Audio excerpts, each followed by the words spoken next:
Oui, bah, c'est essentiellement bien évidemment Damien Traille, qui n'a pas joué maintenant pratiquement depuis 3 semaines et demie, un mois, qui était considéré un peu comme le pestiféré du groupe, du moins vis-à-vis de Marc Lièvremont, puisqu'il y avait une altercation entre les deux hommes lorsque Damien Traille avait joué contre le Canada, me semble-t-il.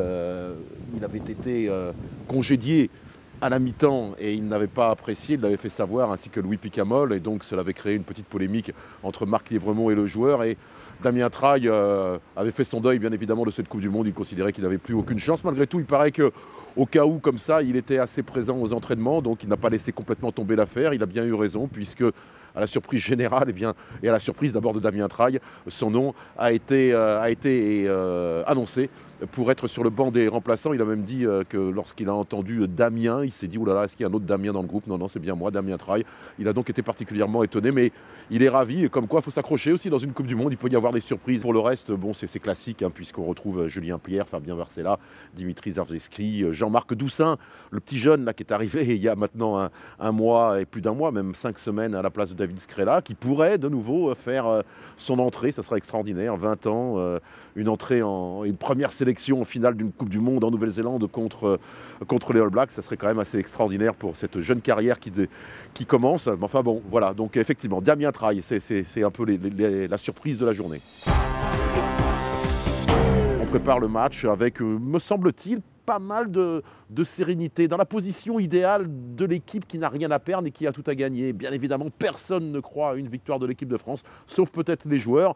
Et c'est parfait pour préparer un match lorsqu'on n'a pas de pression, lorsqu'on sait que la pression est vraiment sur les All Blacks et non pas sur les Français. On peut créer véritablement la surprise, ça tiendrait du miracle. Le miracle, ça existe également en sport et en rugby. Donc voilà, c'est dans une ambiance maintenant, enfin, de nouveau, sereine, tranquille, consensuelle, que se prépare ce match.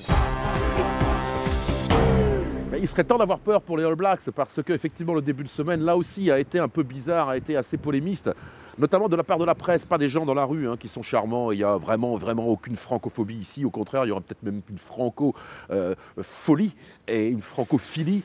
Parce qu'on aime bien les Français, on aime bien la France, on aime bien ce pays, tout ce qu'il représente, on aime bien également les joueurs français. Mais la presse néo-zélandaise s'est lâchée en traitant les Français de dindons, d'imposteurs, de fossoyeurs du rugby, après leur qualification effectivement très laborieuse, on l'a dit, contre le Pays de Galles. Et donc il y avait toute une série de critiques qui laissaient supposer, qui affirmaient même que l'équipe de France ne méritait pas sa place en finale. Et ça, bien évidemment, d'abord c'est outrancier, c'est un peu injurieux, c'est un peu insultant, mais c'est surtout un peu idiot parce que les Néo-Zélandais pouvaient se laisser bercer dans une douce euphorie. Alors immédiatement, 2 ou 3 jours après, les All Blacks ont remis les pendules à l'heure, notamment Graham Henry, vous l'avez dit, Dan Carter qui malheureusement ne joue pas, et dans la foulée tous les joueurs All Blacks qui ont été interviewés en disant attention, attention, ne retombons pas dans nos errements, dans nos erreurs du passé qui consistaient à sous-estimer, à mésestimer cette équipe de France. Elle est imprévisible, effectivement elle n'a pas bien joué, mais elle a quand même du potentiel, elle a du talent, elle a une grosse mêlée, on a vu, elle a une grosse défense. Attention, ne tombons pas dans cette douce euphorie. Donc effectivement, il y a un rappel à l'ordre de la part des All Blacks. Et du coup,